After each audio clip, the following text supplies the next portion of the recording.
Thomas and Percy are good friends, but sometimes Percy teases Thomas about being frightened. He doesn't like that at all.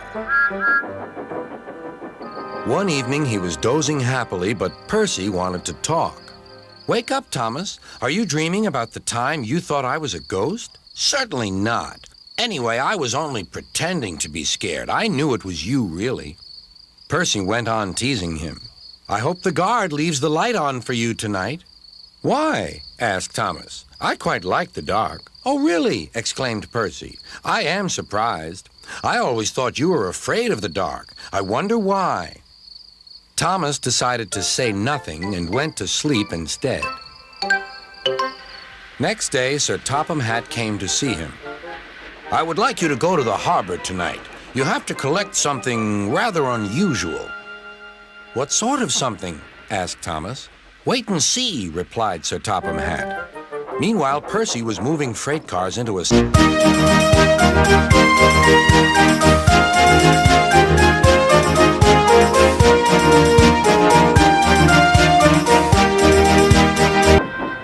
Then there was trouble. "The switches are jammed," called the signalman. "I can't switch them back for Percy. The workmen will have to mend them in the morning. It's too late now." Said Percy's driver. "I'm sorry, Percy, but you'll have to stay here for the night." "Where are you going?" asked Percy. "Home for tea."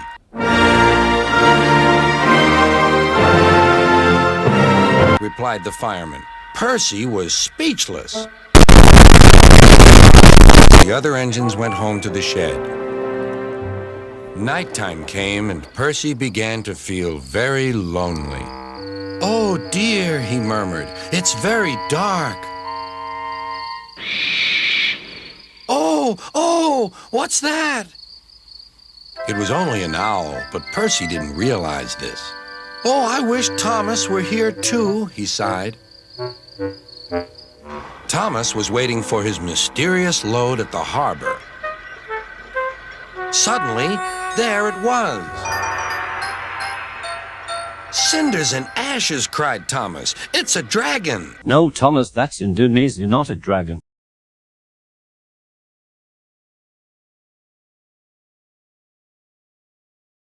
And put lights all round it for protection. Then Thomas set off into the misty night.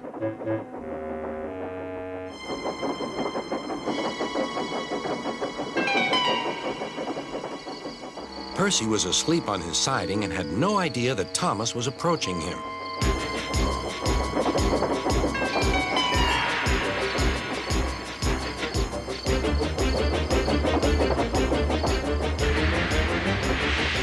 Percy woke up with a start.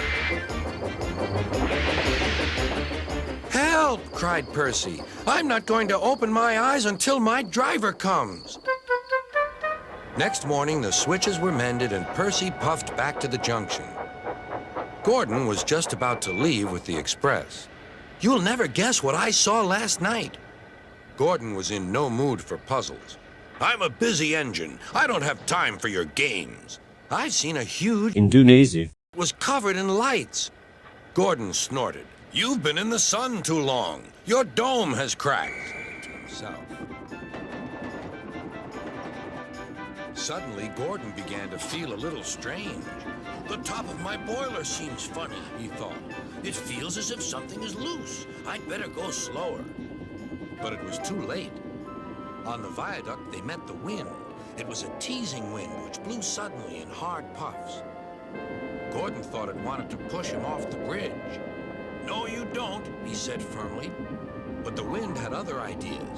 It curled round his boiler, crept under his loose dome, and lifted it off and away into the valley below. "Dome has cracked." When the other engines heard the news, they laughed too. "Look out, Percy," chuckled James, "or they Indonesia gobble you up." "No one believes me," huffed Percy. Maybe I did imagine Indonesia after all. But Percy soon found out that he hadn't. "Help! Save me!" cried Percy. "It's all right," whistled Thomas, and he explained about the carnival. "By the way, how was your night out?" Percy decided to tell Thomas the truth. "Well, Percy," said Thomas, "maybe we do get scared sometimes, but if we're not afraid to tell each other, then that means we're quite brave, too.